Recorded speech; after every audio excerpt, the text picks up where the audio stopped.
கும்பராசிக்காரர்களை சகிப்புத்தன்மை அது உங்ககிட்ட தாங்க அதிகம் உண்டு.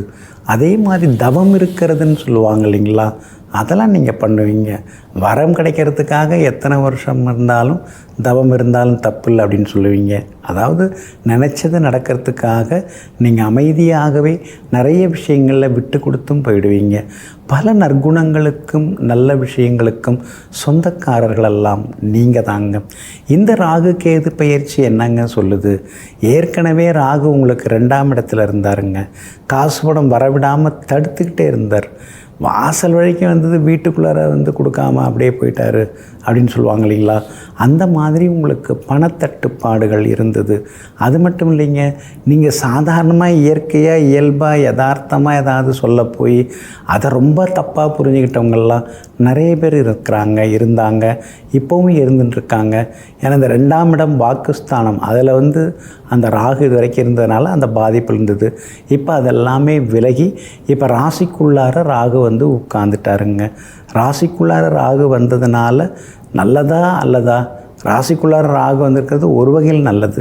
ஏன்னா இனிமேல் வீட்டுக்கு பணம் வர ஆரம்பிக்கும், குடும்பத்தில் சந்தோஷம் இருக்கும், பழைய கடனை பைசல் பண்ணுறதுக்கு வழி கிடைக்கும், எல்லா வகையிலுமே உங்களுக்கு வெற்றியும் சேரும். அதனால் ராசிக்குள்ளார இந்த ராகு உட்கார்ந்துருக்கிறதுனால வெற்றி உண்டு. ஆனால் ஆரோக்கியத்தில் மட்டும் நீங்கள் அக்கறை காட்டணும். கண்ட இடத்துல சாப்பிட்றது, கண்ட நேரத்தில் சாப்பிட்றது, அதெல்லாம் கொஞ்சம் தவிர்க்க பாருங்கள். அப்புறம் கூடா பழக்க வழக்கங்கள் சிலதெல்லாம் வர்றதுக்கு வாய்ப்பு இருக்குது, அதையும் கொஞ்சம் தவிர்க்க பாருங்கள். எங்கே போனாலும் குடும்பத்தினருடன் போவது ரொம்ப ரொம்ப நல்லதுங்க. அதனால் ராகு ஒரு மாதிரி இருக்கிறதுனால நீங்கள் கொஞ்சம் எச்சரிக்கையாக இருக்கணும். சின்னதாக அலர்ஜி, இன்ஃபெக்ஷன் அதெல்லாம் வர்றதுக்கு வாய்ப்பு இருக்குது. அதனால் அந்த வகையிலையும் கொஞ்சம் கவனமாக இருங்க. உடல் பருமன் அதிகரிக்காமல் பார்த்துங்க. இதெல்லாம் ராகு உங்கள் ராசியிலேயே இருக்கிறதுனால ஏற்படக்கூடிய பாதிப்புகள்ங்க. எப்படி இருந்தாலும் இந்த ராகு கேது பயிற்சியில் ராகுவால் உங்களுக்கு நல்ல பலன்கள் தாங்க அதிகரிக்கும். அடுத்ததாக கேது பாருங்கள், இது வரைக்கும் 8ஆம் இடத்துல இருந்தார். 8ஆம் இடத்துல இருந்துட்டு உங்களுக்கு மரண பயத்தையே கொடுத்தாரு. இப்போ 7வது வீட்டுக்குள்ளார உட்கார்ந்துருக்கிறாரு. கணவன் மனைவிக்குள்ளார சின்ன விவாதங்கள் பெருசாகாமல் பார்த்துங்க. ஏதோ சண்டை அவங்களுக்குள்ளார அடிச்சுக்கிறாங்க, அவங்களுக்குள்ளார பேசிக்கிறாங்க அப்படின்னு சுற்றி இருக்கிறவங்க சொன்னால் போதும். அதாவது பக்கத்து வீட்டுக்காரங்களுக்கும் தெரிகிற அளவுக்கு சண்டை சச்சரவுகள் வர்றதுக்கு இனிமேல் வாய்ப்பு இருக்குது. அதனால் கொஞ்சம் கவனமாக இருக்கிறது நல்லதுங்க.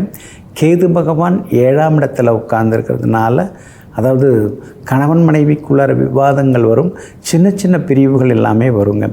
எப்படி பார்த்தாலும் ராசிக்குள்ளார இருக்கிற ராகுவும் 7ஆம் இடத்துல உட்கார்ந்துருக்கக்கூடிய கேதுவும் உங்களுக்கு பெரிய வெற்றியை இந்த பயிற்சியால் உங்களுக்கு கொடுக்க போகிறாங்க. நிறைய அனுபவங்கள், நிறைய புது விஷயங்களை தெரிஞ்சுக்கிறது அதெல்லாமே நிச்சயமாக நடக்குங்க. அது மட்டும் இல்லாமல் இந்த ராகு கேது பயிற்சி உங்களை எல்லார் மத்தியிலையும் உயர்த்தி வைக்குங்க. ஏன்னா முன்னாடி சிலர்லாம் அடுத்தவங்களுக்காக வேலை செஞ்சு கொட்டியிருப்பீங்க. ஆனால் இனிமேல் உங்களுக்கு நீங்களே வேலை பார்க்கக்கூடிய அமைப்புகள் எல்லாமே உண்டு. வியாபாரமும் கூட்டாக செய்யலாம்.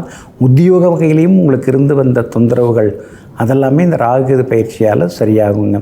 இந்த ராகுகேது பயிற்சி உங்களுக்கு நல்லதாக அமையறதுக்கு திருநாகேஸ்வரம் போயிட்டு வந்துடுங்க. சூரியனார் அதாவது கும்பகோணத்திலிருந்து 9 கிலோமீட்டர், கும்பகோணம் போயிட்டு இறங்கிங்கன்னா அங்கேருந்து 9 கிலோமீட்டர் தூரத்தில் இந்த திருநாகேஸ்வரம் அப்படிங்கிற ஊர் வருது. ஸ்ரீ நாகேஸ்வரர் அருள்மிகு பெரிய நாயகி அம்மன் உடனுரை ஸ்ரீ நாகேஸ்வரராக இங்கே இருக்கக்கூடிய எம்பெருமான் காட்சி கொடுத்துட்டுருக்காரு. 2ஆம் பிரகாரத்தில் நாகராஜ சுவாமிகள் தரிசனம் கொடுக்குறாங்க. அதனால் ஸ்ரீ நாகராஜ சுவாமிகளையும் நீங்கள் சேவிச்சுட்டு தரிசிச்சுட்டு வர்றது ரொம்ப ரொம்ப நல்லதுங்க.